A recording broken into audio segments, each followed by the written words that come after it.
Friends நேயர்களுக்கு வணக்கம். விஜய் உண்மையிலேயே குதிரை பேரம் நடத்தினாரா இல்லையா? நமக்கு எதுக்கு இந்த குதிரை கழுதை ஒட்டக பேரம் எல்லாம்? ஏன் தொடர்ச்சியா விஜய் ஆட்சி மேல குதிரை பேரம் அப்படின்ற குற்றச்சாட்டுகள் எதிர்க்கட்சிகள் வைக்கிறாங்க? சோ வைகோ அவர்களும் எம்ஆர் விஜயபாஸ்கர் அவர்களும் ஆம் இந்த ஆட்சியில குதிரை பேரம் நடந்தது அப்படின்னு உறுதிப்படுத்துகிறார்களா? 2 எம்எல்ஏக்களும் அவர்கள் ராஜினாமா செய்தால் நானே உங்களுக்கு ஆதரவா பிரச்சாரம் செய்வேன் சொன்னார். விஜய் தலைமையிலான அரசு அவங்க எங்ககிட்ட அப்ரோச் பண்ணாங்க. இப்படின்னு பல கேள்விகள் தமிழ்நாட்டு அரசியல்ல வலம் வந்துட்டே இருக்குது. உண்மையிலேயே விஜய் அவர்கள் குதிரை பேரம் நடத்தினாரா இல்லையா அப்படின்றதான் முழு டீட்டெயிலா இந்த வீடியோல பார்க்க போறோம். வாங்க நிகழ்ச்சிக்குள்ள போலாம். 2026 சட்டமன்ற தேர்தல் ஒரு பெரும் பிரளயத்தையே தமிழ்நாட்டுல உண்டாக்கிச்சு அப்படின்னு நம்ம சொல்லணும். ஏன்னா தேர்தலுக்கு முன்பாக திமுக கூட்டணிகள் அப்படின்னு சொல்லிக்கிட்டு இங்க ஆட்சியை பிடிக்க போறோம் அப்படின்னு சொல்லியிருந்தாங்க. ஆனா ரிசல்ட்டுக்கு அப்புறம் இங்க தாவேகா பெரும்பான்மையான இடங்கள், அதாவது 108 இடங்கள் அதிகமா எடுத்து நாங்க தான் ஆட்சி அமைக்கிறதுக்கு தகுதியானவர்கள் அப்படின்னு சொல்லிட்டு ஆளுநர்கிட்ட போயிட்டு என்ன பண்றாங்க, எங்களை ஆட்சி அமைக்கிறதுக்கு உரிமை கோருங்க அப்படின்னு சொல்லிட்டு அழைங்க அப்படின்னு சொல்லிட்டு லெட்டர்லாம் கொடுக்குறாங்க. ஆனா அவருக்கு சப்போர்ட் பண்ற மாதிரி எந்த கட்சிகளும் வரவே இல்லை. 108 இடங்களை வச்சுக்கிட்டு நான் என்ன பண்ண முடியும், எனக்கு நம்பர் தான் முக்கியம், 118 பெரும்பான்மையோட வாங்க அப்படின்னு சொல்லிட்டு விஜய் அவர்களை அலங்கழிக்கிறாரு ஆளுநர் அவர்கள். இதனால ரொம்ப சோர்ந்து போன விஜய் அவர்கள் ஒரு பிளான் போடுறாரு. என்ன அப்படின்னா, இங்க இந்த 2 கட்சிகளும், அதாவது திமுக அதிமுக அப்படின்ற 2 கட்சிகளும் தன்னை வளர விட மாட்டேங்கிறாங்க, கை கெட்டு வாய் கெட்டாம போயிருச்சு அப்படின்னும் போது அவர் என்ன பண்றாரு, விஸ்வரூபம் எடுக்கிறாரு. ஒண்ணு 2 கட்சிகளும் அழிக்கணும், அதாவது எப்படியாவது எம்எல்ஏக்களை தாம் பக்கம் இழுக்கணும் அப்படின்னு திட்டம் தீட்டுற மாதிரி தான் இங்க நடக்கிற ஒவ்வொரு நகர்வுகளும் இங்க பார்க்க வேண்டிய ஒரு விஷயமா இருக்கு. ஒரு பக்கம் அதிமுகவை அழிக்கிறாரு, எல்லா எம்எல்ஏக்களும் அந்த பக்கம் ராஜினாமா பண்ணிட்டு போறாங்க. ஆனா திமுகவில இருந்து வந்தாங்களா அப்படின்னா வரவில்லை. மாறாக என்ன பிளான் போடுறாரு அப்படின்னா, கூட்டணியை உடைங்க, கூட்டணியை உடைச்சி தாம் பக்கம் கொண்டு வாங்க அப்படின்னு சொல்லிட்டு திமுக கூட அந்த கூட்டணி கட்சிகளுக்கு அழைப்பு விடுக்கிறாரு. நீங்க எல்லாம் என் கூட வாங்க, நம்ம சேர்ந்து ஆட்சி பண்ணிக்கலாம், ஆட்சியிலும் அதிகாரத்துல பங்கு தரேன் அப்படின்னு சொன்னே ஒவ்வொரு கட்சிகளும் கழண்டு போறாங்க. இதுல இடதுசாரிகள் மட்டும் வெளியில இருந்து ஆதரவு தராங்க. மத்த எல்லா கட்சிகளும் மதிமுக, காங்கிரஸ், விசிக போன்ற கட்சிகள்லாம் அவங்களுக்கு ஆதரவு கொடுத்தாலும் அமைச்சரவையில இடம் பெறாங்க. சோ இப்படியா போயிட்டு இருக்கும் பொழுது விஜய் மேல ஒரு குற்றச்சாட்டுகள் முன்வைக்கப்படுது. என்ன அப்படின்னா, குதிரை பேரம் நடத்துகிறார் விஜய் அப்படின்னு ஒரு குற்றச்சாட்டுகள் முன்வைக்கப்படுது. ஆரம்பத்துல இந்த குற்றச்சாட்டு மேலோட்டமா தான் இருக்கு. ரொம்ப ஸ்ட்ராங்கா அவர் மேல இந்த குற்றச்சாட்டு அலிகேஷனை வைக்க முடியல, மேலோட்டமா தான் வைக்கிறாங்க. உதாரணத்துக்கு டிடிவி தினகரன் அவர்கள் என்ன சொன்னாரு, என்னுடைய எம்எல்ஏ காமராஜர் அவர்களை குதிரை பேரம் நடத்தினார் அப்படின்னு விஜய் அவர்கள் மேல ஒரு குற்றச்சாட்டு முன்வைக்கிறாரு. காவல்துறையிலும் போயிட்டு என்ன பண்றாரு, போலீஸ் ஸ்டேஷன்ல ஒரு கம்ப்ளைண்ட் கொடுக்குறாரு, ஆளுநர்கிட்ட ஒரு கம்ப்ளைண்ட் கொடுக்குறாரு. அதை தொடர்ந்து அப்படியே இது விஷயம் என்ன ஆகுதுன்னா பரவுது. அதாவது அதிமுக எம்எல்ஏக்களை ஒருத்தர் என்ன பண்றாங்க, ராஜினாமா பண்ணிட்டு போறாங்க. 25 எம்எல்ஏக்கள் அவங்களுக்கு ஆதரவு அப்படின்ற ஒரு நிலைப்பாட்டுல வராங்க. இதுல அதிமுகவில் பொதுச் செயலாளரான எடப்பாடி பழனிசாமி கடுமையான அதிருப்தியும் எதிர்ப்பையும் தெளிவிக்கும் பொழுது 25 பேர்ல 4 பேரை தவிர்த்துட்டு எல்லாம் என்ன பண்றாங்க, இந்த பக்கம் வராங்க. இதுல விஜயபாஸ்கர் அவர்களும் சி.வி. சண்முகம் அவர்களும் எடப்பாடி பழனிசாமி கூட வரவே இல்லை. சோ 4 எம்எல்ஏக்கள் முதலாவது பிளேயர்ஸ் ரிப்போர்ட் என்ன பண்றாங்கன்னா, தாவேகால போய் சேர்றாங்க, ராஜினாமா கடிதம் கொடுக்குறாங்க, உடனே அக்செப்ட் பண்ணிக்கிறாங்க. அடுத்து ஆதவர்ஜுனா போய் சந்திக்கிறாங்க. தலைமைச் செயலகத்துக்குள்ளே இந்த விவகாரம் நடக்குது. ஏன்னா தலைமைச் செயலகத்துல இந்த விவகாரம் நடந்தனால பெரிய இஷ்யூ ஆயிருச்சு. இது தலைமைச் செயலகமா இல்ல உங்க கட்சி அலுவலகமா, நீங்க ஆட்சி அதிகாரத்துல இருக்கிறீங்கன்னு சொல்லிட்டு ஓவர் ஆடுறீங்களா அப்படின்னு எதிர்க்கட்சிகள் கேள்விகள் முன்வைக்கும் பொழுது, தலைமைச் செயலகத்தில் இது வச்சுக்க வேண்டாம், நம்ம பனையூர் அலுவலகத்தில் வச்சுப்போம் அப்படின்னு சொல்லிட்டு டக்குன்னு அந்தர்பல்ட்டி அடிக்கிறாங்க தாவேகாவினர். ஏன்னா மரகதம் குமரவேல், ஜெயக்குமார், சத்யபாமா, இசக்கி சுப்பையா போன்றவர்கள் ராஜினாமா பண்ண கையோட அப்படியே தலைமைச் செயலகத்தில் ஆதவர்ஜுனா சந்திக்கிறாங்க, அடையாள அட்டை கொடுக்குறாங்க, பல விஷயங்கள் நடக்குது. சோ இப்படி இருக்கும்பொழுது முதல்ல பிளேயர்ஸ் ரிப்போர்ட் வச்சதே இவங்க 4 பேர் தான். இந்த 4 பேர் என்ன பண்றாங்க அப்படின்னா, உடனே ராஜினாமா பண்றாங்க, தாவேகால இணைறாங்க. அடுத்தடுத்து சி. விஜயபாஸ்கர் வராரு, எம்ஆர் விஜயபாஸ்கர் வராரு, இப்படின்னு அதிமுகவை கபலீகரம் பண்றாங்க.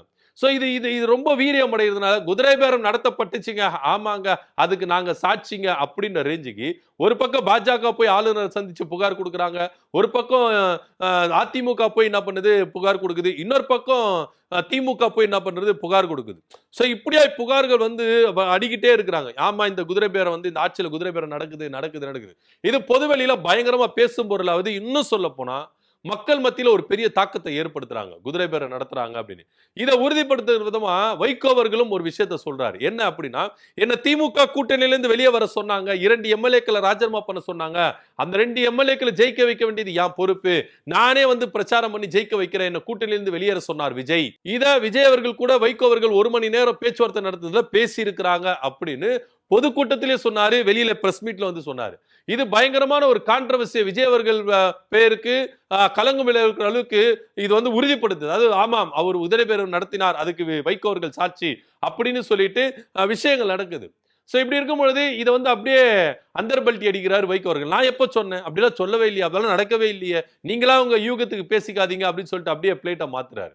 சோ இப்படி இருக்கும் பொழுது விஜய் அவர்கள் குதிரை பேரம் நடத்தினார், அதுல எந்தவித மாற்று கருத்துல டைரக்டா அவரே ஈடுபட்டு இருக்கிறார், அவங்க கட்சிக்காரெல்லாம் இல்ல டைரக்டா ஈடுபட்டு இருக்கிறாங்க அப்படின்ற ஒரு குற்றச்சாட்டு வைக்குது. பின்ன ஏங்க அதிமுக எம்எல்ஏக்களை ராஜினாமா பண்ணிட்டு தாவேக்கால இணைறாங்க அப்படின்னு கேட்டா, அவங்க தானா முன் வந்து என்ன பண்றாங்க, இது அவருக்கு ஆதரவு தராங்களா இடதுசாரிகளும் விசிகாவும் கேட்டிருக்கிறாங்க, விஜய் கிட்ட கேட்டிருக்காங்க. அப்போ அவங்க விஜய் தரப்புல இருந்து சொல்லப்பட்டது, அவங்களா தானா வந்து இணையும் போது நான் எதுக்கு வேணா நான் சொல்ல முடியும், நாங்களா போயிட்டு வந்து அப்ரோச் பண்ணல, அவங்கள கூப்பிடல, அவங்களா தானா ராஜினாமா பண்ணிட்டு வந்து இணைறாங்க இப்படின்னு தான் விஜய் எங்க கிட்ட சொன்னாரு அப்படின்னு சொல்லிட்டு ஒரு தனியார் தொலைக்காட்சி பேட்டியில சண்முகம் அவர்களா இருக்கட்டும், வீரபாண்டியன் அவர்கிட்ட, திருமாவளவன் அவர்கள்ட்டும் ஓப்பனா சொல்றாங்க.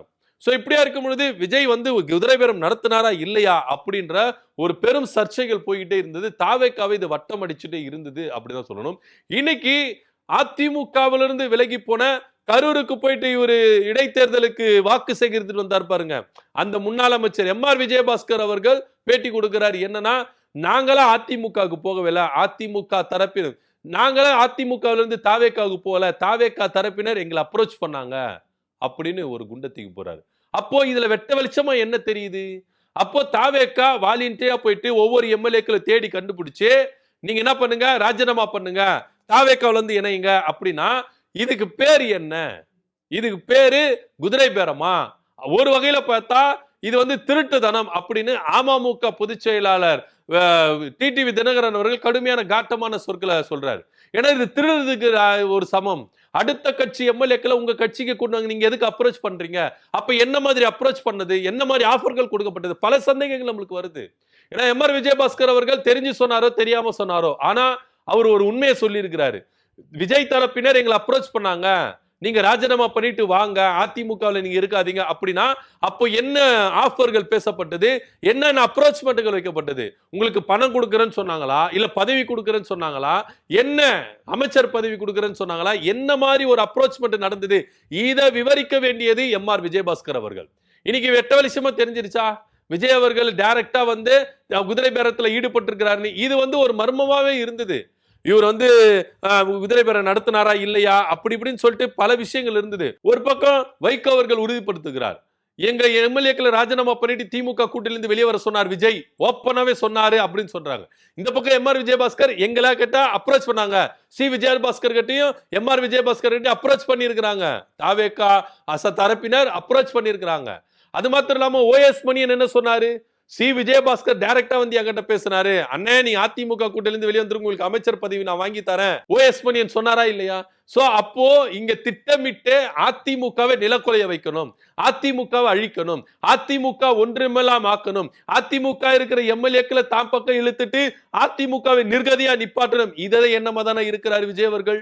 அப்ப தாவேக்காவுக்கு என்ன எண்ணமா இருக்கு, தனக்கு மெஜாரிட்டி வேணும், ஏன்னா கூட்டணி ஆதரவு தருகிற இந்த கட்சிகளை நான் நம்ப மாட்டேன், மெஜாரிட்டியோட நான் இருந்துட்டேன்னா 5 வருஷத்துக்கு என்ன ஒண்ணுமே பண்ண முடியாது, அதனால இங்க ஒரு இடைத்தேர்தலை சந்திக்க வந்தாலும் நான் அதுக்கு தயாரா இருப்பேன், மக்கள் தேர்ந்தெடுத்து ஓட்டு போட்டு எம்எல்ஏக்கள் ஆனாலும் நான் அபத்தமாக்குவேன் அப்படின்ற ஒரு குறிக்கோளை இருக்கிற விஜய் அவர்கள் குதிரை பேரம் நடத்தி இருக்கிறார் அப்படின்றதான் ரொம்ப வெட்ட வெளிச்சமா தெரியுது. இன்னைக்கு யாரெல்லாம் உங்களுக்கு சப்போர்ட் பண்ணாங்களோ அவங்களே தான் பொது வெளியில வந்து சொல்றாங்க, விஜய் தரப்பினர் எங்கிட்ட அப்ரோச் பண்ணாங்க, நாங்களா ஒன்னும் தேடி போகல. எம்.ஆர். விஜயபாஸ்கர் சொல்றாரா? இதுக்கு என்ன காரணம்? அப்போ இங்க திட்டமிட்டபடி தாவேக்காவினர் அதிமுகவை அவங்க பக்கம் இழுக்கிறாங்க அப்படிதான். ஏன்னா இதுக்கு முன்னாடி ஆதவ அர்ஜுனா ஒரு விஷயம் சொன்னாரு, எங்க தலைவர் சொல்லிட்டாரு அதிமுகவை நாங்க அழிக்காம விட மாட்டோம், ஆதவ அர்ஜுனா சொன்னாரா இல்லையா? இன்னைக்கு எங்களுக்கு தாய் கழகமே அதிமுக, நீங்க ஒரு நரேட்டிவ் செட் பண்றீங்க அப்படின்றது இங்க வெட்ட வெளிச்சமா தெரியுதா? திமுக அதிமுகவை இங்க கூட்டு களவாணிகள் 2 பேரும் கூட்டணி வச்சுக்கிட்டு மறைமுகமா வந்து என்ன அழிக்க பார்த்தாங்கன்னு ஒரு நரேட்டிவ் செட் பண்ணாங்கல்ல, இது எந்த அளவுக்கு பொய்யா இருக்கு இன்னைக்கு? ஏன்னா அது உண்மையா இருந்திருந்தா எம்.ஆர். விஜயபாஸ்கர் அப்படி சொல்லி இருப்பாரா? ஓப்பனா சொல்லி இருப்பாரு, திமுக அதிமுக கூட்டணி வச்சாங்க, அதனுடைய அதிருப்தி தான் நான் வெளியேறினேன்னு. ஆனா அவர் அப்படி சொல்லலையே. தாவேகா தரப்பினர் எங்களை அப்ரோச் பண்ணாங்க, நீங்க வந்துருங்க, அங்க இருக்காதீங்க, வந்துருங்க, உங்களை அமைச்சராக்குறோம் அப்படி இப்படின்னு சொல்லி அப்ரோச் பண்ணிருப்பாங்க. அப்படின்னு தான் இங்க பார்க்க வேண்டிய ஒரு விஷயமா இருக்கு. இந்த ஆஃபர் எந்த மாதிரி ஒரு ஆஃபர் கொடுத்திருக்காங்க தெரியல. ஏங்க நீங்க நல்லா யோசித்து பாருங்க. ஒரு எம்எல்ஏவா அதிமுகவில் 40 வருஷமா இருந்தோம், 3ஆம் தலைமுறையா நாங்க இருக்கிறோம், 2ஆம் தலைமுறையா நாங்க இருக்கிறோம். அப்படி இருக்கும்போது அதிமுகவை எங்களை பிரிக்க முடியாது. எவ்வளவு கதை பேசுனாங்க. இன்னைக்கு ஒரே நைட்ல உடனே ராஜினாமா பண்ணிட்டு தாவேகாவில் சேர்றாங்கன்னா, அப்போ இங்க இடையில ஏதோ நடந்திருக்குது. இதை உறுதிப்படுத்துற விதமா தான் எம்ஆர் விஜயபாஸ்கருடைய பேச்சு இருக்கு, வைகோ அவர்களுடைய பேச்சு இருக்குது அப்படின்னு நம்ம பார்த்துக்கணும். ஏன்னா இவங்க 2 பேரும் இன்னைக்கு தாவேகாவில் இருக்கிறாங்க. இவங்க 2 பேரும் சாட்சியே போதுமானது அப்படின்னு தான் இங்க நம்ம எடுத்துக்கணும்.